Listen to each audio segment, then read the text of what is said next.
ಸ್ವರದಲ್ಲಿ ಸಂಕಷ್ಟ ತಿಳಿದು ನೋಟದಲ್ಲಿ ನೋವುಗಳ ಅಳೆದು ಶುಭ ತರುವ ಆನಂದ ಗುರುವೇ ಶ್ರೀಚರಣಕ್ಕೆ ಶಿರವ ಮಣಿವೆ ಹಸ್ತದಲ್ಲಿ ಭವಿಷ್ಯ ನುಡಿದ ವನಸಿರಿಯ ಸೌಭಾಗ್ಯ ಸುರಿದ ಬ್ರಹ್ಮರ್ಷಿ ಆನಂದ ಸಿದ್ಧಪೀಠದ ಶ್ರೀ ಗುರುವೇ ನಾ ಶಿರವ ಮಣಿವೆ ಶರಣೋ ಗುರುದೇವ ಶರಣೋ ಗುರುದೇವ ಶರಣೋ ಗುರುದೇವ ಶರಣೋ ಗುರುದೇವ.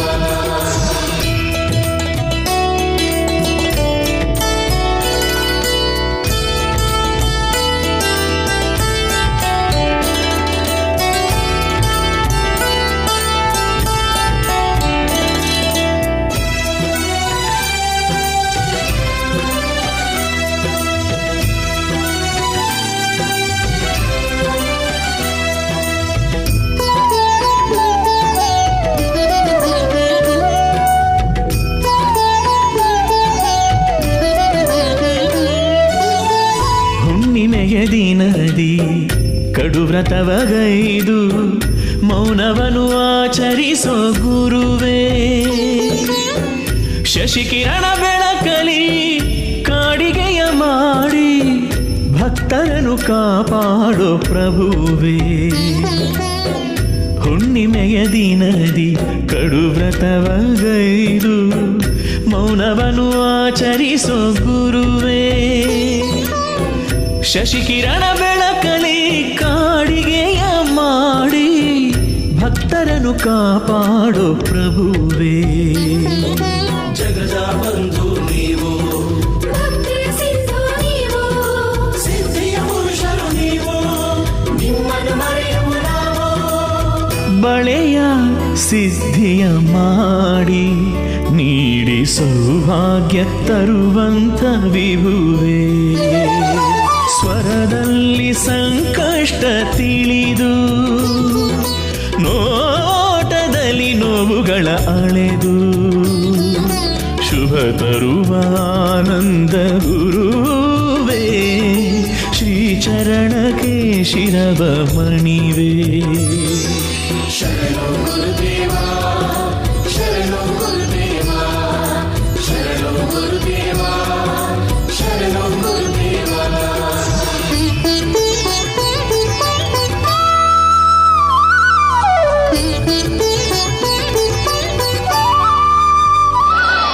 ತ್ರ್ಯಂಬಕಂ ಯಜಾಮಹೇ ಸುಗಂಧಿಂ ಪುಷ್ಟಿವರ್ಧನಂ ಪೂರ್ವಾರ್ಗಂಧನಾಂ ಮೃತ್ಯೋನ್ಮೃಕ್ಷೀಮಾಮೃತಾತ್ ತ್ರ್ಯಂಬಕೇಶ್ವರಾಯ ನಮಃ ಅಗಸ್ತ್ಯೇಶ್ವರಾಯ ನಮಃ ವಿಶ್ವೇಶ್ವರಾಯ ನಮಃ ಮಹೇಶ್ವರಾಯ ನಮಃ ಸಾಂಬ ಸದಾಶಿವಾಯ ನಮಃ ಅರುಣಾಚಲೇಶ್ವರಾಯ ನಮಃ ಶ್ರೀಮಹೇಶ್ವರಾಯ ನಮಃ ಮಹಾಸಾಂಬ ಸದಾಶಿವಾಯ ನಮಃ. ತಂಡಲನಾಗಿ ಪ್ರಚಂಡನಾಗಿ ಕಾಳಭೈರವನ ಪ್ರಿಯಭಕ್ತನಾದಂತಹ ಶನೈಶ್ಚರನ ವಿಶೇಷವಾಗಿರ್ತಕ್ಕಂಥ ಆರಾಧನಾ ಮಹೋತ್ಸವಕ್ಕೆ ಇವತ್ತು ಯಾರೆಲ್ಲ ಭಕ್ತರು ಬಂದಿದ್ದೀರಿ ನಿಮ್ಮೆಲ್ಲರ ಮನೋಕಾಮನೆ ಬೇಗ ಸಿದ್ಧಿಯಾಗಲಿ ಅಂತ ನಾನು ದೇವರನ್ನ ಪ್ರಾರ್ಥನೆ ಮಾಡ್ತೀನಿ. ಭಗವಂತನ ಪ್ರಾರ್ಥನೆ ವಿಶೇಷವಾಗಿರ್ತಕ್ಕಂಥ ಆರಾಧನೆ ಜೊತೆಗೆ ಭಗವಂತನ ವಿಶೇಷವಾದಂಥ ಈ ಒಂದು ಕಾಯಕಕ್ಕೆ ಶ್ರಾವಣ ಮಾಸದ ಶುಕ್ಲ ಪಕ್ಷದ ಶುಭ ಶನಿವಾರದಂದು ಯಾವೆಲ್ಲ ಭಕ್ತರು ಬಂದಿದ್ದೀರಿ ಪರಮ ಪವಿತ್ರವಾಗಿರ್ತಕ್ಕಂಥ ಈ ಪುಣ್ಯಕ್ಷೇತ್ರ ತುಮಕೂರಿಗೆ ಸಮೀಪ ಇರತಕ್ಕಂಥ ಚಿಕ್ಕೋನಹಳ್ಳಿಯಲ್ಲಿರ್ತಕ್ಕಂಥ ಶನೈಶ್ಚರರ ಸಾನ್ನಿಧ್ಯ, ಇಲ್ಲಿರ್ತಕ್ಕಂಥ ಸಾನ್ನಿಧ್ಯ ಇದು ಮಾನವ ನಿರ್ಮಿತದಿಂದಲೋ ಅಥವಾ ಯಾವೊಬ್ಬ ವ್ಯಕ್ತಿಯಿಂದ ಪ್ರತಿಷ್ಠಾಪನೆ ಮಾಡಿರ್ತಕ್ಕಂತಹ ವಿಗ್ರಹ ಅಂತಕ್ಕಂಥದಕ್ಕಿಂತ ಪ್ರಕೃತಿಯ ಮಡಿಲಲ್ಲಿ ಇರ್ತಕ್ಕಂತಹ ವಿಶೇಷವಾಗಿರ್ತಕ್ಕಂಥ ವೃಕ್ಷದಲ್ಲಿ ವಾಸವಾಗಿರ್ತಕ್ಕಂಥ ಶನೈಶ್ಚರ, ಪ್ರಕೃತಿಯ ಮಡಿಲಿನಲ್ಲಿ ವೃಕ್ಷ ಸಂಹಿತೆಯಲ್ಲಿ ಪ್ರಧಾನವಾಗಿರ್ತಕ್ಕಂಥ ಶನೈಶ್ಚರನ ವಿಗ್ರಹ ಇಲ್ಲಿ ಸ್ವಾಮಿ ಸ್ಥಾಪನೆ ಆಗಿದ್ದರಿಂದ ಬರ್ತಕ್ಕಂತಹ ಪ್ರತಿಯೊಬ್ಬ ಭಕ್ತರ ಮನೋಕಾಮನೆಗಳು ಶೀಘ್ರವಾಗಿ ಸಿದ್ಧಿಯಾಗ್ತಾ ಇದೆ. ಶ್ರಾವಣ ಮಾಸದ ಶುಕ್ಲ ಪಕ್ಷದ ಶುಭ ಶನಿವಾರದಂದು ತಂಡಲನಾಗಿ ಪ್ರಚಂಡನಾಗಿ ಕಾಳಭೈರವನ ಪ್ರಿಯಭಕ್ತನಾದಂತಹ ನಂಬಿದವರಿಗೆ ಶೀಘ್ರ ವರವನ್ನು ಕೊಡ್ತಿರ್ತಕ್ಕಂತಹ ಶನೇಶ್ಚರನ ಮಹಾಯಂತ್ರವನ್ನು, ಶನೇಶ್ಚರನ ವಿಶೇಷವಾಗಿರ್ತಕ್ಕಂಥ ಅಲಂಕಾರವನ್ನು, ಸ್ವಾಮಿಯ ವಿಶೇಷವಾದಂಥ ಪೂಜಾ ಕೈಂಕರ್ಯವನ್ನು, ಭಗವಂತನ ದರ್ಶನ ಮಾಡಲಿಕ್ಕಾಗಿ ಆಗಮಿಸಿರ್ತಕ್ಕಂಥ ಎಲ್ಲ ಭಕ್ತ ಮಹಾಶಯರಿಗೂ ಸಹಿತ ಶನೇಶ್ಚರನ ಅನುಗ್ರಹ ಸಿಗಲಿ. ಶನ್ನೋ ದೇವಿ ರವಿಷ್ಠಯಾಪೋ ಭವಂತ ಬೀದೇಂ ಶ್ರಿಯೋ ರವಿಷ್ಠವಂತರಃ ಶನೇಶ್ಚರಾಯ ನಮಃ. ಶನಿಂ ನೀಲವರ್ಣಂ ನೀಲಮಾಲ್ಯಾಂಬರಧರಂ ನೀಲಗಂಧಾನುಲೇಪನಂ ನೀಲಾಶ್ವಾ ನೀಲಶ್ಚತ್ರಧ್ವಜರಥಾಕಾರ ಶೋಭಿತಂ ದಿವ್ಯಮೇರುಂ ಪ್ರದಕ್ಷಿಣೀಂ ಕುರ್ವಾಣಂ ಗ್ರಹಮಂಡಲೇಂ ಪ್ರವೇಶಂ ಸಾಂಗಂ ಸಾಯುಧಂ ಸಮಾನಂ ಸರಾಶ್ರಂ ಸಪತ್ಯ ಪರಿವಾರ ಸಮೇತಂ ಶ್ರೀಂ ಪಶ್ಚಿಮ ದಿಗ್ಭಾಗೇ ತಿಲದಾ ನಿಶೋಪರಿ ಭಗವಂತಂ ಓಂ ಭೂಹುಂ ಶಂ ಶನೈಶ್ಚರಮಿದಮಾವಾಹಯಾಮಿ ಭುವಃ ಶನೈಶ್ಚರಮಾವಾಹಯಾಮಿ ಸುವಃ ಶನೈಶ್ಚರಮಾವಾಹಯಾಮಿ ಭೋರ್ಭುವ ಸುವಃ ಶನೈಶ್ಚರಮಾವಾಹಯಾಮಿ ಸ್ಥಾಪಯಾಮಿ ಪೂಜಯಾಮಿ. ಈ ಸಾನ್ನಿಧ್ಯದಲ್ಲಿ ಒಂದು ವಿಶೇಷ ಇದೆ. ಸಂಸಾರ ಎಂಬತಕ್ಕಂಥ ಸಾಗರದಲ್ಲಿರ್ತಕ್ಕಂತಹ ವಿಚಾರಗಳನ್ನು, ಕೆಲಸಕ್ಕೆ ಬಾರದಷ್ಟು ವಿಚಾರಗಳನ್ನು ನೀವು ತಲೆಯಲ್ಲಿಟ್ಟುಕೊಂಡು ಈ ದೇವರ ಸಾನ್ನಿಧ್ಯದಲ್ಲಿ ನಿಂತು ನೀವು ಮಾತಾಡ್ತಾ ಇದ್ದರೆ, ನೀವೇನು ತಿಳ್ಕೊಳ್ಬೇಕಾಗಿದೆಯೋ, ಯಾವುದರ ಬಗ್ಗೆ ತಾವಿಲ್ಲಿ ಬಂದಿದ್ದೀರೋ ಆ ವಿಚಾರಗಳನ್ನು ಮರೆತು ಬೇರೆಲ್ಲ ವಿಚಾರಗಳನ್ನು ನೀವು ಮನೆಗೆ ತೆಗೆದುಕೊಂಡು ಹೋಗಬೇಕಾಗತ್ತೆ. ಎಲ್ಲರೂ ತಾಮಸದಿಂದ ಸಮಾಧಾನದಿಂದ ಇದ್ದರೆ ಮಾತ್ರ ಈ ಕಾರ್ಯಕ್ರಮ ಅತ್ಯದ್ಭುತವಾಗುತ್ತೆ. ಶ್ರಾವಣ ಮಾಸದ ಶುಕ್ಲ ಪಕ್ಷದ ಈ ಶುಭ ಶನಿವಾರದಂದು ಸ್ವಾಮಿಗೆ ನಡೀತಿರ್ತಕ್ಕಂಥ ಈ ಮಹಾಯಜ್ಞದಲ್ಲಿ ಯಾರೆಲ್ಲ ಸಂಕಲ್ಪಗಳನ್ನು ಕೊಟ್ಟು ನಿಮ್ಮ ಜನ್ಮದಾರಭ್ಯ ಇರ್ತಕ್ಕಂಥ ಕರ್ಮಫಲಗಳನ್ನು ದೂರ ಮಾಡಿಕೊಳ್ಬೇಕು ಎಂಬತಕ್ಕಂಥ ಚಿಂತನೆಯಲ್ಲಿದ್ದೀರಿ, ನಿಮ್ಮ ಉಂಗ್ರದ ಬೆರಳು ಹೆಬ್ಬೆರಳನ್ನು ಒಂದು ಕಡೆ ಸೇರಿಸಿ ಸ್ವಾಮಿಗೆ ಆಹುತಿಯನ್ನು ಕೊಡುವಾಗ ಆಜ್ಯವನ್ನು, ಲಾಜ ಅಂದರೆ ಭತ್ತದ ಹರಳನ್ನು, ಸ್ವಾಮಿಗೆ ಅರಿಶಿಣವನ್ನು, ಜೊತೆಗೆ ಪೂರ್ಣಾಹುತಿಯ ವಿಶೇಷವಾಗಿರ್ತಕ್ಕಂಥ ದ್ರವ್ಯಗಳನ್ನು ಕೊಡುವಾಗ ನಿಮ್ಮೆಲ್ಲರ ನೋಟ ಈ ಪ್ರಧಾನ ಪೂರ್ಣಾಹುತಿಯ ಸನ್ನಿವೇಶದಲ್ಲಿರಬೇಕು. ತಾವು ಅದೇ ಪ್ರಕಾರ ಶ್ರದ್ಧೆಯಿಂದ ಭಕ್ತಿಯಿಂದ ನಾನು ಹೇಳುವಂಥ ಮಂತ್ರವನ್ನು ಆಲಿಸಬೇಕು, ಆ ಮಂತ್ರವನ್ನು ತಾವು ಉಚ್ಚರಿಸಬೇಕು. ಈ ದೇವರ ಸಾನ್ನಿಧ್ಯಕ್ಕೆ ಬಂದಾಗ ನಿಮ್ಮ 72,000 ನರನಾಡಿಗಳು, ನಿಮ್ಮ ಗಮನ, ನಿಮ್ಮ ಚಿಂತನೆ, ನಿಮ್ಮ ಜನ್ಮದಾರಭ್ಯ ಇರ್ತಕ್ಕಂಥ ಕರ್ಮಫಲದಿಂದ ಸಾಕಷ್ಟು ಕಷ್ಟಗಳನ್ನು ಹೊತ್ತಿದ್ದೀರಿ. ಆದಷ್ಟು ಬೇಗ ಕಷ್ಟಗಳಿಂದ ಹೊರಗಡೆ ಬರಬೇಕು ಭಗವಂತ, ಅದಕ್ಕೆ ನಿನ್ನ ಅನುಜ್ಞೆ ಬೇಕಪ್ಪ, ನಿನ್ನ ಆಶೀರ್ವಾದ ಕೊಡಯ್ಯ ಅಂತೇಳಿ ಪ್ರಾರ್ಥನೆ ಮಾಡೋಣ. ಅದನ್ನು ಹೊರತುಪಡಿಸಿ ಬೇರೇನೋ ನೀವು ಮಾತಾಡ್ತಾ ನಿಂತ್ಕೊಂಡ್ರೆ ನಾನು ಮಾತಾಡ್ತಕ್ಕಂಥದ್ದು ನಿಮಗೆ ಅರ್ಥವಾಗುವುದಿಲ್ಲ. ಇಂತಹ ಪರಮ ಪವಿತ್ರವಾಗಿರ್ತಕ್ಕಂಥ ಈ ಸಾನ್ನಿಧ್ಯವನ್ನು ಮತ್ತೊಮ್ಮೆ ಶ್ರಾವಣ ಶುಕ್ಲ ಪಕ್ಷದ ಈ ಒಂದು ಶನಿವಾರ, ಶ್ರಾವಣ ಶನಿವಾರ ಪುನಃ ನಿಮಗೆ ಬಾ ಅಂದರೆ ಬರ್ತಕ್ಕಂಥದ್ದಲ್ಲ. ನಿಮ್ಮ ಉಂಗುರದ ಬೆರಳು ಹೆಬ್ಬೆರಳನ್ನ ಒಂದು ಕಡೆ ಸೇರಿಸಿ ಎಲ್ಲರೂ ಹೇಳಿ, ಓಂ ಶಂ ಶನೇಶ್ಚರಾಯ ನಮಃ, ಓಂ ಶಂ ಶನೇಶ್ಚರಾಯ ನಮಃ, ಓಂ ಶಂ ಶನೇಶ್ಚರಾಯ ನಮಃ, ಓಂ ಶಂ ಶನೇಶ್ಚರಾಯ ನಮಃ, ಓಂ ಶಂ ಶನೇಶ್ಚರಾಯ ನಮಃ. ಶುಭಾಭ್ಯಾಂ ಶುಭೆ ಶೋಭನೆ ಮುಹೂರ್ತೆ ಆದ್ಯ ಬ್ರಹ್ಮಣೆ ದ್ವಿತೀಯ ಪ್ರಹರಾಧೆ ಶ್ವೇತ ವರಾಹ ಕಲ್ಪೆ ವೈವಸ್ವದ ಮನ್ವಂತರೆ ಕಲಿಯುಗೆ ಪ್ರಥಮ ಪಾದೆ ಜಂಬೋದ್ವೀಪೆ ಭರತವರ್ಷೆ ಭರತಖಂಡೇ ದಂಡಕಾರಣ್ಯೆ ಗೋದಾವರ್ಯಾಃ ದಕ್ಷಿಣೇ ತೀರೆ ಶಾಲಿವಾಹನಶಕೆ ಬೌದ್ಧಾವತಾರೆ ರಾಮಕ್ಷೇತ್ರೆ ಅಸ್ಮಿನ್ ದಿನೇ ಶ್ರಾವಣಮಾಸೆ ಶುಕ್ಲಪಕ್ಷೆ ಶನಿವಾಸರ ಯುಕ್ತಾಯಾಂ ಮಮ ಜನ್ಮ ನಕ್ಷತ್ರ. ನಿಮ್ಮ ನಕ್ಷತ್ರವನ್ನು ಹೇಳ್ಕೊಳ್ಳಿ, ಜನ್ಮರಾಶಿ, ನಿಮ್ಮ ರಾಶಿಯನ್ನು ಹೇಳ್ಕೊಳ್ಳಿ, ನಿಮ್ಮ ಹೆಸರು, ತಂದೆ ತಾಯಿ ಹೆಸರು, ಅತ್ತೆ ಮಾವನ ಹೆಸರು, ನಿಮ್ಮ ಪತಿದೇವರ ಹೆಸರು, ನಿಮ್ಮ ಮಕ್ಕಳ ಹೆಸರು. ಸದಾಕಾಲ ಈ ಭರತಖಂಡದಲ್ಲಿ ರೈತರು ಮತ್ತು ಯೋಧರು ಚೆನ್ನಾಗಿರಲಿ ಅಂತ ಸಂಕಲ್ಪ ಮಾಡಿ. ರೈತರು ಚೆನ್ನಾಗಿರಬೇಕು, ಯೋಧರು ಚೆನ್ನಾಗಿರಬೇಕು. ಭಾರತದ ಗಡಿ ಭಾಗದಲ್ಲಿರ್ತಕ್ಕಂಥ ಯೋಧರಿಗೂ ಸದಾಕಾಲ ಅನ್ನವನ್ನು ಉಣಬಡಿಸ್ತಕ್ಕಂಥ ನನ್ನ ರೈತ ಬಾಂಧವರು ಇಬ್ಬರೂ ಚೆನ್ನಾಗಿರ್ಲಿನಪ್ಪ ಭಗವಂತ ಅಂತ ಪ್ರಾರ್ಥನೆ ಮಾಡಿ ಭೂದೇವಿನ ಮುಟ್ಟಿ ನಮಸ್ಕಾರ ಮಾಡಿ, ನಾವು ನಿಂತಂಥ ನೆಲ ಭೂತಾಯಿನ ಮುಟ್ಟಿ ನಮಸ್ಕಾರ ಮಾಡಿ, ನೀಲಾಂಚನ ಸಮಾಭಾಸಂ ರವಿಪುತ್ರ ಮಿಮಾಗ್ರಜಂ ಛಾಯಾ ಮಾರ್ತಾಂಡ ಸಂಭೂತಂ ತನ್ನಮಾಮಿ ಶನೇಶ್ವರಂ. ಈಗ ಹೋಮದ ಪ್ರಧಾನ ಕಾಲ ಈಗ ಸಮೀಪಿಸ್ತಾ ಇದೆ. ಈಗ ತಾವು ಮಾಡಬೇಕಾಗಿರ್ತಕ್ಕಂತಹದ್ದು, ನಿಮ್ಮ ಉಂಗುರದ ಬೆರಳು ಹೆಬ್ಬೆರಳನ್ನು ಸೇರಿಸಿ ನಾವು ಸ್ವಾಹಾಕಾರ ಹೇಳುವಾಗ, ಅಂದರೆ ತುಪ್ಪ ಅಗ್ನಿಗೆ ಹಾಕುವಾಗ ಓಂ ಶಂ ಶನೇಶ್ವರಾಯ ನಮಃ, ಆ ಶನೇಶ್ವರನ ಮಹಾಮಂತ್ರವನ್ನು ಬಹಳ ಗಟ್ಟಿಯಾಗಿ ಸ್ಪಷ್ಟವಾಗಿ ನೀವೆಲ್ಲರೂ ಹೇಳಿ. ತುಪ್ಪ ಹಾಕುವಾಗ, ಆಜ್ಯ ಹಾಕುವಾಗ, ಅದಕ್ಕೆ ಲಾಜ ಅಂದರೆ ಭತ್ತದ ಹಳ ಹಾಕುವಾಗ, ಆಗ ನೀವು ಶನೇಶ್ವರಾಯ ನಮಃ ಈ ಮಂತ್ರವನ್ನು ಹೇಳಬೇಕು. ಓಂ ಶನ್ನೋ ದೇವಿ ರವಿಷ್ಠಯಾಪೋ ಭವಂತು ವೀದೇಂ ಶ್ರಿಯೋ ವಿಷ್ಣುಮಂತ್ರಃ.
ಭಗವಂತನ ಸಂಪೂರ್ಣ ಕೃಪೆ ಪಡೀಲಿಕ್ಕಾಗಿ ನಾವು ಸಂಪೂರ್ಣವಾಗಿ ಶರಣಾಗತರಾಗಬೇಕು.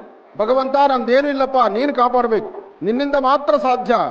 ಅಂತಹ ರಾಜ ವಿಕ್ರಮಾರ್ಕನಿಗೆ ಬೇಕಾದಷ್ಟು ಎಲ್ಲವೂ ಸಹಿತ ರಾಜ್ಯ ಸಂಪತ್ತಿತ್ತು. ಆದರೆ ಎಲ್ಲ ಸಂಪತ್ತಿದ್ರೂ ಸಹಿತ ಕೊನೆಗಾಲದಲ್ಲಿ ತನ್ನೆರಡೂ ಕಾಲುಗಳನ್ನು ಕಳ್ಕೊಂಡು ಮತ್ತೊಬ್ಬರ ಮನೆಯಲ್ಲಿ ಗಾಣದಲ್ಲಿ ಕೂತು ತಾನು ಸೇವೆಯನ್ನು ಮಾಡುವಂತ ಕಾಲ ಆಯಿತು.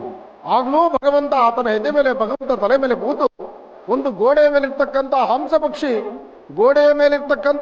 ಪಕ್ಷಿ ಮುತ್ತಿನ ಹಾರವನ್ನು ತಿಂದಿದ್ದು ಅಲ್ಲಿರ್ತಕ್ಕಂಥ ರಾಜ ನೋಡ್ತಾನೆ. ಆದ್ರೆ ಆ ವಿಚಾರವನ್ನು ಹೇಳಿದ್ರೆ ಯಾರೊಬ್ಬರು ಸಹಿತ ನಂಬಲಿಕ್ಕೆ ಆಗುವುದಿಲ್ಲ. ಅದನ್ನೇ ವಿಧಿಲಿಖಿತ ಹೇಳೋದು. ವಿಧಾತ ಲಿಖಿತ ರೇಖಾ ಲಲಾಟಾಕ್ಷರ ಮಾಲಿಕ, ಸೃಷ್ಟಿಕರ್ತ ಬ್ರಹ್ಮ ಆದಿತ್ಯಾದಿ ಗ್ರಹಗಳ ಸಹಿತ ಆ ಗ್ರಹಗಳ ನಿಯಮವೇನಿದೆ ಆ ನಿಯಮವನ್ನೆಲ್ಲರೂ ಪಾಲನೆ ಮಾಡಬೇಕು. ಅದಕ್ಕಾಗಿ ನಿಮ್ಮೆರಡೂ ಕೈಗಳನ್ನು ಮೇಲೆತ್ತಿ ಭಗವಂತನ ಭಕ್ತಿಯಿಂದ ಶ್ರದ್ಧೆಯಿಂದ ಪ್ರಾರ್ಥನೆ ಮಾಡಿ. बोलो शनेश्वर महाराज की, बोलो शनेश्वर महाराज की, बोलो शनेश्वर महाराज की.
ಶ್ರಾವಣ ಮಾಸದ ಶುಕ್ಲ ಪಕ್ಷದ ಈ ಶುಭ ದಿನದಂದು ಶ್ರಾವಣ ಶನಿವಾರದಂದು ಸ್ವಾಮಿಯನ್ನು ವಿಶೇಷವಾದಂಥ ರೀತಿ ಆರಾಧನೆ ಮಾಡಿ ವಿಮಾನ ಗೋಪುರದ ಕಳಶ ಸ್ಥಾಪನೆ ಜೊತೆಗೆ ಈ ವಿಶೇಷವಾಗಿರ್ತಕ್ಕಂಥ ಆರಾಧನಾ ಮಹೋತ್ಸವ ತುಮಕೂರಿನ ಚಿಕ್ಕೋನಹಳ್ಳಿ ಎಂಬತಕ್ಕಂತಹ ಗ್ರಾಮದಲ್ಲಿ ನೆಲೆ ನಿಂತಿರ್ತಕ್ಕಂಥ ಸತ್ಯ ಶನೇಶ್ವರನ ವಿಶೇಷವಾಗಿರ್ತಕ್ಕಂಥ ಆರಾಧನಾ ಮಹೋತ್ಸವ ಬಹಳ ಅದ್ಧೂರಿತವಾಗಿ ಶಾಸ್ತ್ರಬದ್ಧವಾಗಿ ಆಗಮಶಾಸ್ತ್ರ ಪ್ರಕಾರ ಸ್ವಾಮಿಯ ಕುಂಭಾಭಿಷೇಕ ನಡೆದಿದೆ. ಈ ಕುಂಭಾಭಿಷೇಕದ ಶುಭ ಮಹೋತ್ಸವಕ್ಕೆ ಸಾಕಷ್ಟು ಜನ ಗಣ್ಯರು ಭಕ್ತರು ಎಲ್ಲರೂ ಸಹಿತ ಆಗಮಿಸಿದ್ದಾರೆ. ಸತ್ಯ ಶನೇಶ್ವರ ಸ್ವಾಮಿ ಶ್ರಾವಣ ಮಾಸದ ಶುಕ್ಲ ಪಕ್ಷದ ಶುಭ ಶನಿವಾರದಂದು ಪ್ರತಿಷ್ಠಾಪನೆಗೊಂಡಿರತಕ್ಕಂಥ ಈ ಒಂದು ವಿಶೇಷವಾಗಿರುವ ಸಾನ್ನಿಧ್ಯ ಒಳ್ಳೆಯದಾಗಲಿ, ಶುಭವಾಗಲಿ. ಭಕ್ತ ಮಹರ್ಷಿಯಲ್ಲಿ ವಿನಂತಿ. ತುಮಕೂರು ತಾಲೂಕು ಚಿಕ್ಕೋನಹಳ್ಳಿ ಗ್ರಾಮ ಅನೇಕ ಭಕ್ತರ ಕಷ್ಟಗಳನ್ನು ಪರಿಗಣಿಸಿ ಅವರ ಇಷ್ಟಾರ್ಥಗಳನ್ನು ಈಡೇರಿಸಿ ಹೆಚ್ಚಿನ ಅಭಯವನ್ನು ಕೊಟ್ಟು ಅಭಯ ಶನೇಶ್ವರನೆಂಬುದಾಗಿ ಪ್ರಖ್ಯಾತಿಯನ್ನು ಪಡೆದು ಇಲ್ಲಿ ನೆಲೆಸಿದ್ದಾರೆ.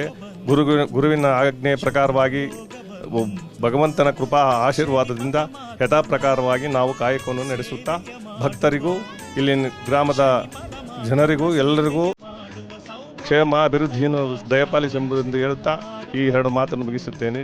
ಜೈ ಶನೇಶ್ವರ.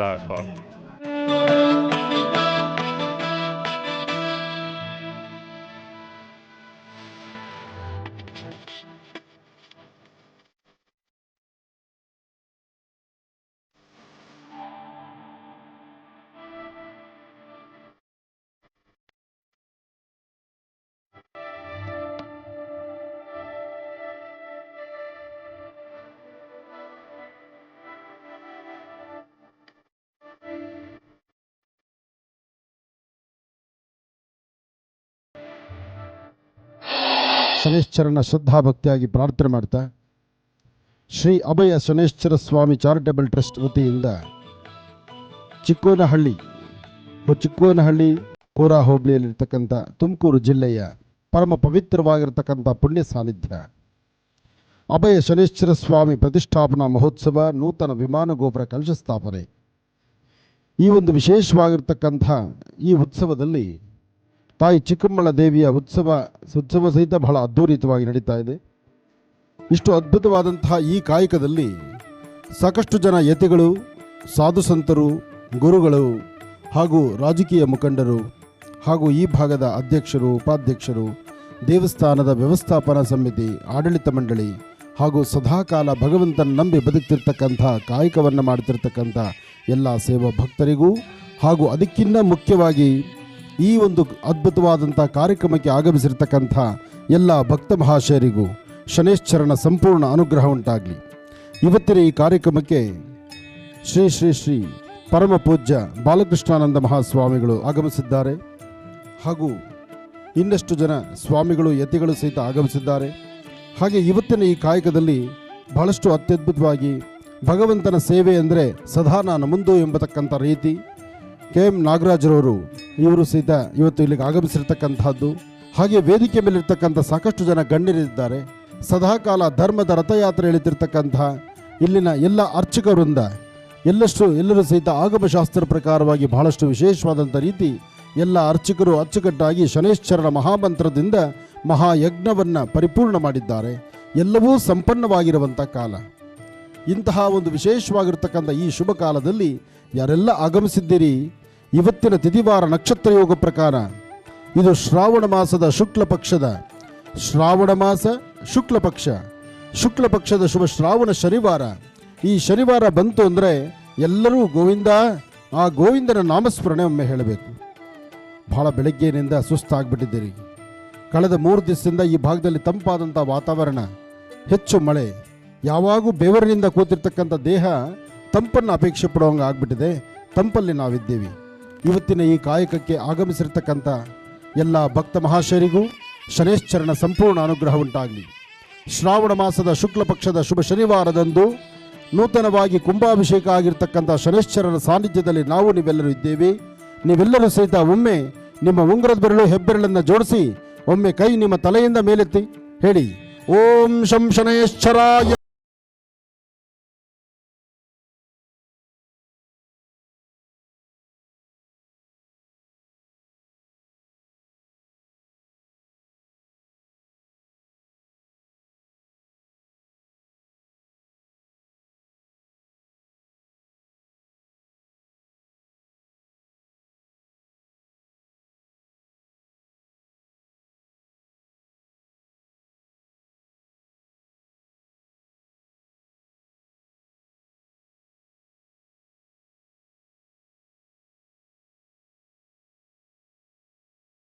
ಸರ್ವವೂ ಭಗವಂತನ ನಿಯಮದಂತೆ ನಡೀತಕ್ಕಂತಹದ್ದು. ಅಂತಹ ವಿಶೇಷವಾದಂಥ ಅರ್ಥಗರ್ಭಿತವಾಗಿ ಕುಂಭಾಭಿಷೇಕಗೊಂಡಿರ್ತಕ್ಕಂಥ ಈ ಶನೇಶ್ವರನ ಸಾನ್ನಿಧ್ಯ ತಮ್ಮೆಲ್ಲರ ಜೀವನ ಪಾವನ ಆಗಲಿ, ತಮ್ಮೆಲ್ಲರ ಜೀವನದಲ್ಲಿ ಒಳ್ಳೆ ಯಶಸ್ಸಿಗಲಿ ಅಂತಹ ಅತ್ಯದ್ಭುತವಾದಂಥ ಕಾಯಕ. ಇಲ್ಲಿ ಸ್ವಾಮಿಗೆ ಅಲಂಕಾರ ನೈಜವಾಗಿ ಇರ್ತಕ್ಕಂತಹ ಸ್ವಾಮಿನ ನೋಡಿ ಆನಂದಿಸೋದರಲ್ಲಿ ಬಹಳಷ್ಟು ಮೂಲಾರ್ಥವಿದೆ. ದೇವರ ಸಾನ್ನಿಧ್ಯಕ್ಕೆ ಬಂದಾಗ ದೇವರ ಸಾನ್ನಿಧ್ಯದ ಮುಂಭಾಗದಲ್ಲಿರ್ತಕ್ಕಂಥ ಆ ಬೃಹತ್ ಬೆಟ್ಟದ ವೃಕ್ಷ ತಾರೆ ವೃಕ್ಷ, ತಾರೆ ವೃಕ್ಷದಲ್ಲಿ ಸ್ವಾಮಿ ವಾಸ ಇರ್ತಾನೆ. ಎಲ್ಲಿ ತಾರೆ ವೃಕ್ಷ ಇರುತ್ತೋ ಅಲ್ಲಿ ಗರ್ಭಗುಡಿಗೂ ಪೂಜೆಗೆ ಹೋಗೋದಕ್ಕಿಂತ ಮುನ್ನ ತಾರೆ ವೃಕ್ಷಕ್ಕೆ 3 ಪ್ರದಕ್ಷಿಣೆ ಮಾಡಿ ಅಂತ ಹೇಳ್ತಾರೆ. ಕಾರಣ ತಾರೆ ವೃಕ್ಷದಲ್ಲಿ ಶನೇಶ್ವರ ನೆಲೆನಿರುವಂಥ ಸಾನ್ನಿಧ್ಯ. ಯಾರು 11 ದಿವಸ 11 ಪ್ರದಕ್ಷಿಣೆ ಬಂದು ಪ್ರತಿನಿತ್ಯ 11 ಎಳ್ಳು ಬತ್ತಿಗಳನ್ನು ದೀಪವನ್ನು ಹಚ್ಚಿ ನಮಸ್ಕಾರ ಮಾಡ್ತಾರೋ ಅವರ ಜನ್ಮದ ಆರಂಭ ಇರ್ತಕ್ಕಂಥ ಕರ್ಮಫಲ ದೂರ ಅಂತ ಶಾಸ್ತ್ರಗಳ ಉಲ್ಲೇಖ ಇದೆ. ವ್ಯಕ್ತಿಗೆ ಒಂದು ಸುಂದರವಾದ ಬದುಕು ಸಿಗಬೇಕಾದ್ರೆ, ವ್ಯಕ್ತಿ ಹಾಕುವ ಹೆಜ್ಜೆನಲ್ಲಿ ಒಂದು ವಿಶೇಷವಾದಂಥ ಸಂಪನ್ನ ಆಗಬೇಕಾದ್ರೆ, ಒಬ್ಬ ಶಿಲ್ಪಿ ಕೆತ್ತನೆ ಮಾಡತಕ್ಕಂಥ ವಿಗ್ರಹ ಅದು ಪರಿಪೂರ್ಣ ಆಗಬೇಕಾದ್ರೆ ಹೇಗೆ 10,000 ಹುಳಿಪೆಟ್ಟು ಬೀಳುತ್ತೋ ಹಾಗೆ ಮನುಷ್ಯ ಒಂದು ಸುಂದರವಾದ ಬದುಕು ಕಟ್ಕೊಳ್ಬೇಕಾದ್ರೆ ಅವನ ಜಾತಕದಲ್ಲಿ ಶನಿ ಪ್ರವೇಶ ಆಗಲೇಬೇಕು. ಶನೇಶ್ವರ ಪ್ರವೇಶ ಆದಾಗ ಮಾತ್ರ ನಿಮಗೆ ನಾನು, ನಂದು, ಮದ, ಮಾತ್ಸರ್ಯ ಎಂಬತಕ್ಕಂಥದ್ದು ದೂರ ಆಗುತ್ತೆ. 10 ಜನದಲ್ಲಿ ನಾನು ಒಬ್ಬನಾಗಿ ಬದುಕಬೇಕಪ್ಪ ಅನ್ನತಕ್ಕಂಥ ಒಂದು ಚಿಂತನೆ ಬರುತ್ತೆ. ಹಾಗಾಗಿ ನಮ್ಮ ಭಾರತೀಯ ಸ್ತ್ರೀಯರು, ಹೆಣ್ಣು ಮಕ್ಕಳು, ನೀವು ಒಳ್ಳೆ ಸಂಸ್ಕಾರ ಸಂಸ್ಕೃತಿಯಿಂದ ಇಡೀ ಕುಟುಂಬದ ಜವಾಬ್ದಾರಿಯನ್ನು, ಕುಟುಂಬದ ಕಾಯಕವನ್ನು, ಕುಟುಂಬದ ನಿರ್ವಹಣೆಯನ್ನು ಮನೆಯಲ್ಲಿರ್ತಕ್ಕಂಥ ತಾಯಂದರು ನೀವೇ ಫಸ್ಟ್ ಮಾಡಬೇಕು. ಮೊದಲನೇ ಗುರು ತಾಯಿಯೇ ಮೊದಲನೇ ಗುರು. ನೀವು ಮನೆ ಮಕ್ಕಳಿಗೆ ಸಂಸ್ಕಾರದ ಅರಿವನ್ನು ಕಲಿಸಿದ್ರೆ, ಸಂಸ್ಕಾರದ ಪಾಠವನ್ನು ನಿಮ್ಮ ಮನೆ ಮಕ್ಕಳಿಗೆ ನೀವು ಕಲಿಸಿದ್ದೇ ಆದರೆ ಆಗ ಮನೆ ಮತ್ತು ಮನಸ್ಸಿನ ಸ್ಥಿತಿ ಸುಂದರವಾದ ಬದುಕಾಗುತ್ತೆ. ಹಾಗೆ ಹಾಕುವ ಹೆಜ್ಜೆನಲ್ಲಿ ಒಂದು ಒಳ್ಳೆ ಯಶಸ್ಸು ಬರಬೇಕಾದ್ರೆ ಇಡೀ ಕುಟುಂಬದ ನಿರ್ವಹಣೆಯನ್ನು, ಕುಟುಂಬದ ಜವಾಬ್ದಾರಿಯನ್ನು ಹೊತ್ತು ನೋಡಿಸಂಥವಳು ಒಂದು ಹೆಣ್ಣು. ಆ ಹೆಣ್ಣು ಶುಕ್ರನಿಗೆ ಸಂಕೇತ. ಹಾಗೆ ಶನಿ ಎಂಬತಕ್ಕಂತಹದ್ದು ಯಾರೇ ಆದರೂ ಸಹಿತ ಮನೆ ಆಚೆಗೆ ಹೋಗಿ ಒಳಗೆ ಬಂದರೆ ಫಸ್ಟ್ ಮನೆ ಕಾಲು ತೊಳಿಬೇಕು. ಕಾಲು ತೊಳೆದು ಒಳಗೆ ಬರತಕ್ಕಂಥ ಪದ್ಧತಿಯನ್ನು ಇಟ್ಕೊಳ್ಳಿ. ಅದರಲ್ಲೂ ಹಿಮ್ಮಡಿ ಕಾಲನ್ನೇನಾದ್ರು ತೊಳಿದಿರ ಬಂದರೆ ಕಾಲು ತೊಳಿಬೇಕು ಅಂತ ಹೇಳಿ ಒಂದು ಚೊಂಬು ನೀರು ಮುಂದ್ಗಡೆ ಹಾಕ್ಕೊಂಡು ಹಾಗೆ ಬಂದರೆ, ಹಾಗೆ ನಿಮ್ಮ ಉಡುಗೆ ತೊಡುಗೆಗಳು, ನೀವು ಉಡುವಂಥ ಬಟ್ಟೆ, ನಿಮ್ಮ ಕಾಲು ಕೆಳಗೆ ಹೋಗಿ ನಿಮ್ಮ ಪಾದದಡಿ ನೀವು ತುಳಿದ್ರೆ ಅಲ್ಲಿ ಶನಿ ಪ್ರತಿ ಕ್ಷಣ ನಿಮ್ಮ ನೋಡೋಕೆ ಶುರು ಮಾಡ್ತಾನೆ. ಅದಕ್ಕೋಸ್ಕರ ಯಾವತ್ತೂ ನಿಮ್ಮ ಪಾದಕ್ಕೆ ನಿಮ್ಮ ಬಟ್ಟೆ ತಗಲಬಾರ್ದು.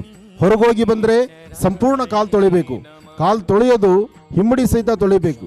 ಹಾಗೆ ಯಾವತ್ತೂ ಸಹಿತ ಮನೆಯಿಂದ ಆಚೆ ಹೊರಡುವಾಗ ಮನೆಯಿಂದ ಹೊರಡುವಂಥ ಪ್ರತಿಯೊಬ್ಬ ವ್ಯಕ್ತಿಯು, ಪ್ರತಿಯೊಬ್ಬ ತಾಯಂದರೂ ಸಹಿತ ಹಸನ್ಮುಖಿಯಾಗಿ ನಗನಗ್ತಾ ಹೊರಡಬೇಕು. ಸಮಸ್ಯೆ 100 ಇರಲಿ, ಬೆಟ್ಟದಷ್ಟು ಕಷ್ಟ ಬರಲಿ, ಕಷ್ಟ ಏನೇ ಬಂದರೂ ಯಾವುದೂ ಜೀವನ ಪರ್ಯಂತ ಅಲ್ಲ. ಕಷ್ಟ ಇರ್ತಕ್ಕಂಥದ್ದು ಹಗಲು ರಾತ್ರಿ ಆಟಗಳಿದ್ದ ಹಾಗೆ. ಅದಕ್ಕೋಸ್ಕರ ಹಗಲಾದ್ಮೇಲೆ ರಾತ್ರಿ ಆಗಲೇಬೇಕು, ರಾತ್ರಿ ಆದ್ಮೇಲೆ ಹಗಲಾಗಲೇಬೇಕು. ಯಾವುದೂ ತಪ್ಪಿದ್ದಲ್ಲ. ಕಷ್ಟ ಎಂಬತಕ್ಕಂಥದ್ದು ಬಂದಾಗ ತಲೆ ಮೇಲೆ ಕೈ ಹೊತ್ಕೊಳ್ಳೋದಕ್ಕಿನ್ನ ಕಷ್ಟದಿಂದ ಹೇಗೆ ಹೊರಗಡೆ ಬರಬೇಕಪ್ಪ ಎಂಬತಕ್ಕಂಥ ಚಿಂತನೆ ಮಾಡಬೇಕು. ಹಾಗೆ ನಿಮಗಾಗಿ ನೀವು ಸಂಕಲ್ಪ ಮಾಡಬೇಕಾದ್ದಿಲ್ಲ. ನಿಮಗಾಗಿ ನೀವು ದೇವರ ಮುಂದೆ ಬಂದು ಭಗವಂತ ನನಗೆ ಅದು ಕೊಡು ಇದು ಕೊಡಬೇಕು ಅನ್ನಬೇಕಾದ್ದಿಲ್ಲ. ಕೊಡೋದು ಬಿಡೋದು ಬೇಕು ಬೇಡ, ನೀವು ತಾಯಿ ಗರ್ಭದಿಂದ ಹೊರಬರಬೇಕಾದ್ರೆ ನಿಮ್ಮ ಅಕೌಂಟಲ್ಲಿ ಇಷ್ಟು ಅಂತ ಬಂದು ಬಿದ್ದಿರುತ್ತೆ. ಆ ಇದ್ದಂಥ ಅಕೌಂಟಲ್ಲಿ ಏನು ದುಡ್ಡಿದೆ ಅದರಲ್ಲೇ ನೀವು ಸಾಮ್ರಾಜ್ಯ ಮಾಡಲಿಕ್ಕೆ ಆಗುವಂಥದ್ದು. ಇವತ್ತು ಮಾಡುವ ಫಲ ನಿಮಗೆ ಲಾಭ ಅಲ್ಲ, ಆದರೆ ಇವತ್ತು ಮಾಡಿಟ್ಕೊಳ್ಳುವಂಥ ಈ ಮೂಟೆ ಏನಿದೆ ಅದು ಮುಂದೆ ನೀವು ಹೊರಬೇಕಾಗತ್ತೆ. ಅದಕ್ಕೋಸ್ಕರ ಇಂತಹ ಸಾನ್ನಿಧ್ಯಗಳಿಗೆ ಬಂದಾಗ ನಾವು ಪರೋಪಕಾರಕ್ಕಾಗಿ, ಇನ್ನೊಬ್ಬರ ಹಿತಕ್ಕಾಗಿ, ಇನ್ನೊಬ್ಬರ ಚಿಂತನೆಗಾಗಿ ಅಥವಾ ಲೋಕ ಕಲ್ಯಾಣಾರ್ಥವಾಗಿ ನಾವು ಸಂಕಲ್ಪ ಮಾಡಬೇಕು. ಹಾಗೆ ವೇದಿಕೆ ಮೇಲಿರ್ತಕ್ಕಂಥ ಎಲ್ಲ ಗಣ್ಯರಿಗೂ ಸಹಿತ ಒಳ್ಳೆಯದಾಗಲಿ ಅಂತ ಹೇಳ್ತಾ, ನನ್ನ ಆತ್ಮೀಯರಾದಂತಹ KM ನಾಗರಾಜರವರಿಗೂ ಸಹಿತ ಆರೋಗ್ಯ ಭಾಗ್ಯ ಚೆನ್ನಾಗಿ ಕೊಟ್ಟು ಇನ್ನಷ್ಟು ಧರ್ಮ ಕಾರ್ಯಗಳು ಮಾಡುವಂಥದ್ದಾಗಲಿ ಅಂತ ಹೇಳ್ತಾ, ನನ್ನ ಹಿಂದೆ ಸಾಕಷ್ಟು ಜನ ಋತ್ವಿಜರು, ಅರ್ಚಕರು ಕೂತಿದ್ದಾರೆ. ಹಾಗೆ ಪತ್ರಿಕಾ ಮಾಧ್ಯಮದ ಮಿತ್ರರಿದ್ದಾರೆ. ಜೊತೆಗೆ ಎಲ್ಲ ರೈತ ಬಾಂಧವರು ಬಂದಿದ್ದೀರಿ. ನಿಮ್ಮೆಲ್ಲರಿಗೂ ಒಳ್ಳೆಯದಾಗಲಿ.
ಮಾತಾಡಿದಾಗ ವೈದ್ಯರು ಹೇಳುವಂಥ ಮಾತು ವೈದ್ಯೋ ನಾರಾಯಣೋ ಹರಿ ಎಂಬತಕ್ಕಂಥದ್ದು ನಿಮ್ಮ ಸಂಸ್ಕೃತ ಪದ.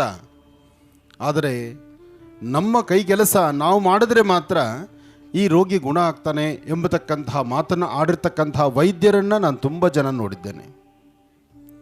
ಆದರೆ ಆ ವೈದ್ಯರಿಗೆ ಗೊತ್ತಿಲ್ಲ ಮೇಲೊಬ್ಬ ವೈದ್ಯ ಇದ್ದಾನೆ, ಅವನು ನಡೆಸಬೇಕಾಗಿದೆ ಅಂತ. ಎಲ್ಲವನ್ನೂ ಮಾಡಿ ಕೊನೆಗೊಂದು ಮಾತು ಹೇಳ್ತಾರೆ, ನಮ್ಮ ಎಲ್ಲ ಪ್ರಯತ್ನವನ್ನು ನಾವು ಮಾಡಿದ್ದೇವೆ, ನಮ್ಮೆಲ್ಲ ಕೆಲಸ ಕಾರ್ಯಗಳನ್ನು ಮಾಡಿದ್ದೇವೆ, ಇನ್ನು ಭಗವಂತನಿಗೆ ಬಿಟ್ಟಿದ್ದೇವೆ, ಅವನ ಪ್ರಾಣದ ಉಳಿವು ಅಳಿವು ಆತನ ಕೈಯಲ್ಲಿದೆ, ನೀವೆಲ್ಲ ದೇವರನ್ನ ಪ್ರಾರ್ಥನೆ ಮಾಡಿ ಅಂತ ವೈದ್ಯರು ಹೇಳ್ತಾರೆ. ಅದು ಅನುಭವದ ವೈದ್ಯರು. ಹಾಗೆ ತಾವು ಮಾಡುವಂತಹ ಕಾಯಕವನ್ನು ಅದ್ಭುತವಾಗಿ ಮಾಡಬೇಕು ಎಂಬತಕ್ಕಂಥ ಚಿಂತನೆಯಿಂದ, ಸದಾಕಾಲ ಭಗವಂತ ನಮ್ಮೊಂದಿಗಿರಬೇಕು ಎಂಬತಕ್ಕಂಥ ಚಿಂತನೆಯಿಂದ, ಮನುಷ್ಯನ 72,000 ನರನಾಡಿಗಳಲ್ಲೂ ಸಹಿತ ಒಂದು ಶಕ್ತಿ ಸಂಚಲನ ತುಂಬಬೇಕು ಅಂತ ಸುಂದರವಾದಂಥ ಪ್ರಕೃತಿಯ ಮಡಿಲಲ್ಲಿ ಅದ್ಭುತವಾದಂತಹ ಒಂದು ಧನ್ವಂತರಿ ಮಹಾವಿಷ್ಣುವನ್ನು ನೆಲೆಸಿ ಇಲ್ಲಿ ಸಾರ್ವತ್ರಿಕವಾಗಿ ಎಲ್ಲ ತರಹ ವೈದ್ಯಕೀಯ ಸವಲತ್ತಿಯಲ್ಲಿ ಸಿಗಲಿ ಎಂಬತಕ್ಕಂಥ ಚಿಂತನೆ ಮಾಡಿರ್ತಕ್ಕಂಥ ನನ್ನ ಆತ್ಮೀಯರು ಹಾಗೂ ನನ್ನ ಆಶ್ರಮದ ಭಕ್ತರು ಹಾಗೂ ವೈದ್ಯ ಲೋಕದಲ್ಲಿ ತನ್ನನ್ನು ತಾನು ತೊಡಗಿಸಿಕೊಂಡು ಸದಾಕಾಲ ವೈದ್ಯ ಸೇವೆಯನ್ನು ನಿರಂತರವಾಗಿ ನಡೆಸ್ತಿರ್ತಕ್ಕಂಥ ಡಾಕ್ಟರ್ ಸಿದ್ದರಾಜು ಹಾಗೂ SR ತುಳಸಿ ಮಾತಾರವರು. ತುಳಸಿ ಮಾತಾರವರು ಆಗಲೇ ಒಂದು ಮಾತು ಹೇಳಿದೆ, ಅಮ್ಮ ನೀವು ವೈದ್ಯರಾಗಿ ನಿಮ್ಮ ಸೇವೆಯನ್ನು ನಿಮ್ಮ ಪತಿದೇವರ ಜೊತೆಯಲ್ಲಿ ನಿಂತು ಸದಾಕಾಲ ಸೇವೆ ಮಾಡ್ತಿದ್ದೀರಿ. 4 ಗೋಡೆ ಮಧ್ಯದಲ್ಲಿ ಒಂದು ಪ್ರಾಂತ್ಯಕ್ಕೆ ಅಷ್ಟಕ್ಕೆ ಸೀಮಿತರಾದರೆ ಸಾಲದು, ಸಮಾಜಕ್ಕೆ ನಿಮ್ಮಂಥವ್ರು ಬೇಕು ಅಂತ. ಯಾತಕ್ಕಾಗಿ ಅಂದರೆ ಅವರ ಒಂದು ಆಕ್ಟಿವಿಟಿ, ಅವರು ಓಡಾಡ್ತಕ್ಕಂಥ ರೀತಿ, ಅವರ ವೇಗ, ಅವರ ಒಂದು ಹೇಳಬೇಕಂದ್ರೆ ವಯಸ್ಸಿನ ತಾರತಮ್ಯವೂ ಇಲ್ದಿರ ಪೂರ್ಣಕುಂಭವನ್ನು ತೆಗೆದುಕೊಂಡು ಊರಿನ ಗಡಿ ಭಾಗಕ್ಕೆ ಬಂದಿದ್ದರು.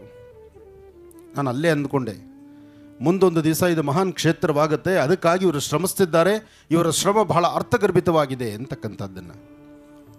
ಇವತ್ತು ಮೈಸೂರಿನ ಸಂಸ್ಥಾನದ ಶ್ರೀ ಯದುವೀರ ಕೃಷ್ಣದತ್ತ ಚಾಮರಾಜ ಒಡೆಯರವರನ್ನು ನಾವು ನೀವೆಲ್ಲರೂ ಸಹಿತ ನಮ್ಮ ಸಮಕಾಲದಲ್ಲಿ ನಮ್ಮ ಕಾಲದಲ್ಲಿ ಒಬ್ಬ ರಾಜರನ್ನು ನೋಡ್ಬೋದಾದರೆ ಅದು ಸಂತೋಷದಿಂದ ಮೈಸೂರಿನ ಅರಮನೆಯ ಸಂಸ್ಥಾನದ ಒಡೆಯರನ್ನು, ಅದರಲ್ಲೂ ಆ ಒಡೆಯರನ್ನ ಇವತ್ತು ಇಲ್ಲಿಗೆ ರಾಜರು ನೀವು ಬರಬೇಕು, ಈ ಧನ್ವಂತರಿ ಕ್ಷೇತ್ರಕ್ಕೆ ಒಂದು ಚಾಲನೆ ಕೊಡಬೇಕು, ಅಡಿಗಲ್ಲು ಸಮಾರಂಭ ಅಥವಾ ಈ ಭೂಮಿ ಪೂಜೆಗೆ ನೀವು ನಮ್ಮ ಜೊತೆಗೆ ಇರಬೇಕು ಅಂತ ಹೇಳಿ ಹೋಗಿ ದಂಪತಿಗಳಿಬ್ಬರು ಕೇಳಿದಾಗ ಅವರು ಸಹಿತ ಸಂತೋಷದಿಂದ ಒಪ್ಪಿ ಈ ಕಾಯಕಕ್ಕೆ ಈ ಕಾರ್ಯಕ್ರಮಕ್ಕೆ ನಾನು ಬರ್ತೀನಿ ಅಂತ ಹೇಳಿ ಇವತ್ತಿನ ದಿವಸ ಅವರು ಬಂದಿದ್ದಾರೆ.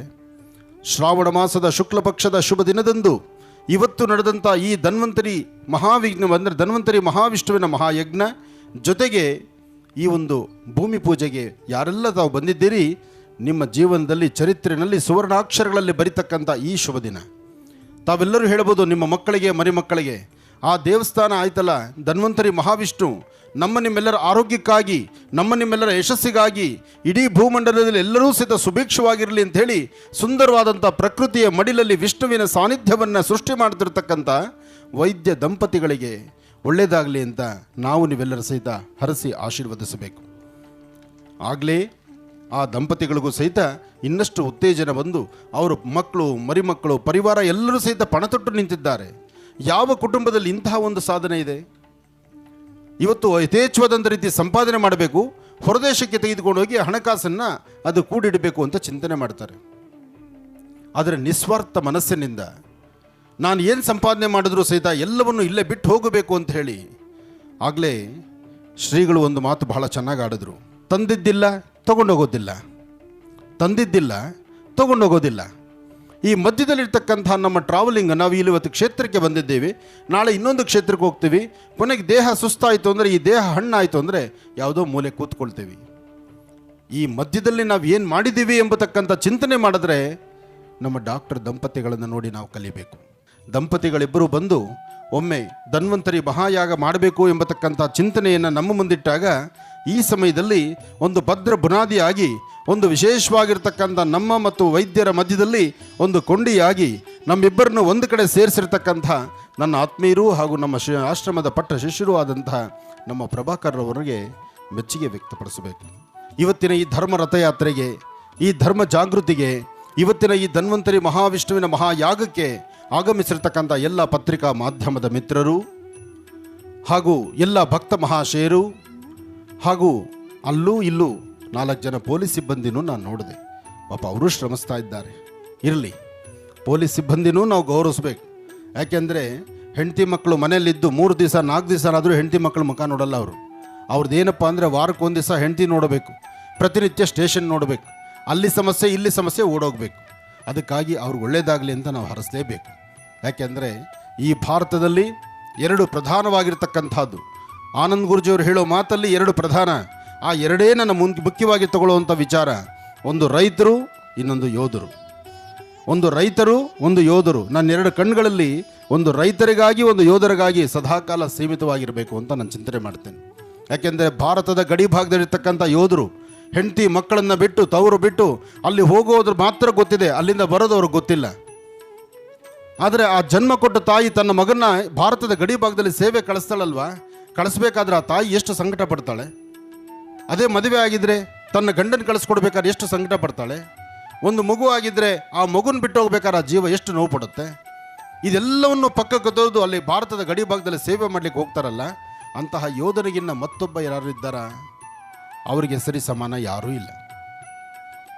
ಇನ್ನು ಅರ್ಧ ಗಂಟೆ 1 ಅವರ್ ನಾನು ಮಾತಾಡ್ಬೋದು, ಆಮೇಲೆ ಮಾತಾಡೋದಕ್ಕೆ ಜೀವಶಕ್ತಿ ಬೇಕಲ್ಲ. ಅದಕ್ಕೆ ನನ್ನ ರೈತ ಬಾಂಧವರು ಬೇಕು. ನೀವು ಬೆಳೀತಕ್ಕಂಥ ಬೆಳೆ, ನೀವು ಸಮೃದ್ಧಿಯಾಗಿದ್ದು, ನಿಮ್ಮ ಕುಟುಂಬಗಳು ಚೆನ್ನಾಗಿದ್ದು, ನೀವು ಹಸನ್ಮುಖಿಯಾಗಿ ನಗನಗ್ತಾ ಇದ್ದರೆ ನೀವು ಬೆಳೆದಂಥ ಬೆಳೆ ನಮಗನ್ನ ಆಹಾರವಾಗಿ ನಾವು ಸಹಿತ ಸುಭಿಕ್ಷವಾಗಿರ್ತೀವಿ.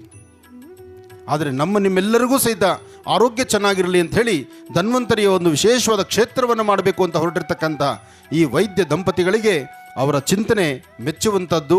ಹಾಗಾಗಿ ನಾವು ಅವ್ರ ಜೊತೆ ಇರಲೇಬೇಕು. ಅದಕ್ಕಾಗಿ ಇವತ್ತಿನ ಈ ಕಾಯಕಕ್ಕೆ ಆಗಮಿಸಿರ್ತಕ್ಕಂಥ ಪ್ರತಿಯೊಬ್ಬರಿಗೂ ಶ್ರೀಗಳು ಆವಾಗಲೇ ಹೇಳಿಬಿಟ್ಟಿದ್ದಾರೆ. ನನಗಿನ್ನ ಮುಂಚೆ ಅವರು ತುಂಬ ಚೆನ್ನಾಗಿ ಆಶೀರ್ವದಿಸಿದ್ರು. ಅವರು ಆಡುವ ಒಂದೊಂದು ಮಾತಲ್ಲೂ ಸಹಿತ ಪುಟಕ್ಕಿಟ್ಟಂಥ ಚಿನ್ನ ಇದ್ದಂಗಿತ್ತು. ಆ ಚಿನ್ನದಂತಹ ಮಾತು ನನಗೂ ಬಹಳ ಆನಂದ ಆಯಿತು. ಇನ್ನು ಹೇಳಬೇಕಂದ್ರೆ ಮೈಸೂರಿನ ಸಂಸ್ಥಾನದ ಒಡೆಯರು, ರಾಜಮನೆತನದವರು, ಯದುವೀರ ಕೃಷ್ಣದತ್ತ ಒಡೆಯರು, ಅವರು ಸಹಿತ ಬಹಳ ವಿಶೇಷವಾದಂಥ ರೀತಿಯಲ್ಲಿ ಮಾತಾಡಿದ್ರು. ಅವರ ಮಾತು ಮೆಚ್ಚುವಂತಹದ್ದು. ಪರಿಸರವನ್ನು ಕಾಪಾಡ್ಕೋಬೇಕು, ಪರಿಸರ ಸಂರಕ್ಷಣೆ ಆಗಬೇಕು. ಆದರೆ ಒಂದಂತೂ ಸತ್ಯ, ಯಾವತ್ತೂ ನಾವು ಹಾಕುವ ಹೆಜ್ಜೆನಲ್ಲಿ ಧರ್ಮ, ಸಂಸ್ಕೃತಿ, ಸಂಪ್ರದಾಯ ಇಂತಹ ಒಂದು ಧಾರ್ಮಿಕ ಕ್ಷೇತ್ರಗಳಿಗೆ, ಧರ್ಮದ ಸ್ಥಿತಿಗೆ ಎಲ್ಲಿ ಧರ್ಮಧ್ವಜ ಹಾರ್ತಾ ಇರುತ್ತೋ ಅಂತಹ ಕಡೆ ನಾವಿದ್ದೀವಿ ಅಂತ ಹೇಳಿ ನಮ್ಮ ಭಾರತೀಯ ಹಿಂದೂ ಸನಾತನ ಧರ್ಮವನ್ನು, ಧರ್ಮದ ಪತಾಕೆಯನ್ನು ಹಾರಿಸುವಂಥ ನಿಟ್ಟಿನಲ್ಲಿ ನಾವು ಮುಂದಾಗಬೇಕು. ಇಂತಹ ಒಂದು ಧರ್ಮ ಕ್ಷೇತ್ರಗಳಿಗೆ ಸದಾ ನೀವೆಲ್ಲರೂ ಸೇರಲೇಬೇಕು. ಅತಿ ಶೀಘ್ರವಾಗಿ ನಮ್ಮ ಡಾಕ್ಟರ್ ಕನಸು ನನಸಾಗಿ ಅತಿ ಶೀಘ್ರದಲ್ಲೇ ಇಲ್ಲಿ ಒಂದು ಭವ್ಯವಾದಂಥ ಆಲಯ ಬಂದು, ಆಲಯ ಮಾತ್ರ ಅಲ್ಲ, ಇಲ್ಲಿ ಆಲಯ ಆದ ನಂತರ ಅವರ ಕನಸೇನಿದೆಯೋ ಆ ಕನಸು ನನಸಾಗಲಿ ಅಂತ ನಾನು ದೇವರನ್ನ ಪ್ರಾರ್ಥನೆ ಮಾಡ್ತೀನಿ. ಮತ್ತೊಮ್ಮೆ ನಮ್ಮ ಡಾಕ್ಟರ್ ದಂಪತಿಗಳಿಗೆ ವಿಶೇಷವಾದಂಥ ರೀತಿ ಧನ್ವಂತರಿ ಮಹಾವಿಷ್ಣುವಿನ ಸಂಪೂರ್ಣ ಅನುಗ್ರಹ ಉಂಟಾಗಿ ಪ್ರಭಾಕರಿಗೆ ಇದನ್ನು ಇನ್ನಷ್ಟು ದೊಡ್ಡ ಜವಾಬ್ದಾರಿ ತಗೊಂಡು ಓಡಾಡುವಂಥ ಶಕ್ತಿ ಬಂದು ನಮ್ಮ ಭವಾನಿ ಶಂಕರ್ ಅವರು ಪ್ರತಿಷ್ಠಾಪನಾ ಮಹೋತ್ಸವದ ತನಕ ಇವರು ನಾನು ಇಲ್ಲೇ ನೋಡುವಂಥದ್ದಾಗಲಿ, ಒಳ್ಳೆಯದಾಗಲಿ, ಶುಭವಾಗಲಿ. ಹಾಗೆ ಈ ಸಂಸ್ಥೆನಲ್ಲಿ ಕಾರ್ಯನಿರ್ವಹಿಸ್ತಿರ್ತಕ್ಕಂಥ ಪ್ರತಿಯೊಬ್ಬರಿಗೂ ಮತ್ತು ನಮ್ಮ ಡಾಕ್ಟರ್ ಜೊತೆಯಲ್ಲಿರ್ತಕ್ಕಂಥ ಅವ್ರ ಜೊತೆ ಕೈ ಜೋಡಿಸಿರ್ತಕ್ಕಂತಹ ಎಲ್ಲ ಅವರ ವೃಂದಕ್ಕೂ, ಹಾಗೆ ಈ ಕಾರ್ಯಕ್ರಮಕ್ಕೆ ಬಂದಿರತಕ್ಕಂಥ ಎಲ್ಲ ನನ್ನ ಅಭಿಮಾನಿ ದೇವರುಗಳಿಗೂ ಒಳ್ಳೆಯದಾಗಲಿ, ಶುಭವಾಗಲಿ. ಹಾಗೆ ಎಲ್ಲ ಋತ್ವಿಜರು ಸಹಿತ ಭಾಳ ಶ್ರಮಿಸಿ ಚೆನ್ನಾಗಿ ಕಾರ್ಯಕ್ರಮವನ್ನು ಮಾಡಿದ್ದಾರೆ. ಇದೆಲ್ಲದರಲ್ಲಿ ಇನ್ನೊಂದು ಮಾತು ನಾನು ಹೇಳಲೇಬೇಕು. ಈ ಕ್ಷೇತ್ರಕ್ಕೆ ಬಂದಿದ್ದೀರಿ, ಈಗ ಇನ್ನೂ ಸ್ವಾಮಿ ಇಲ್ಲಿಲ್ಲ, ಅಂದರೆ ಧನ್ವಂತರಿ ಮಹಾವಿಷ್ಣುವಿನ ಆಲಯ ಇಲ್ಲಿಲ್ಲ. ಆದರೆ ಅತ್ಯದ್ಭುತವಾದಂಥ ಮಹಾವಿಷ್ಣು, ಅನಂತ ಪದ್ಮನಾಭ, ಒಂದು ಶ್ರೀಚಕ್ರ, ಆ ಬರೆದಿರ್ತಕ್ಕಂಥ ಕೈ ಇದೆಯಲ್ಲ, ಆ ಬರೆದಿರುವ ಕೈಗೆ ಮತ್ತಷ್ಟು ಹೆಚ್ಚು ಶಕ್ತಿ ಸಿಗಲಿ ಅಂತ ನಾನು ದೇವರನ್ನ ಪ್ರಾರ್ಥನೆ ಮಾಡ್ತೇನೆ. ಒಳ್ಳೆಯದಾಗಲಿ, ಶುಭವಾಗಲಿ.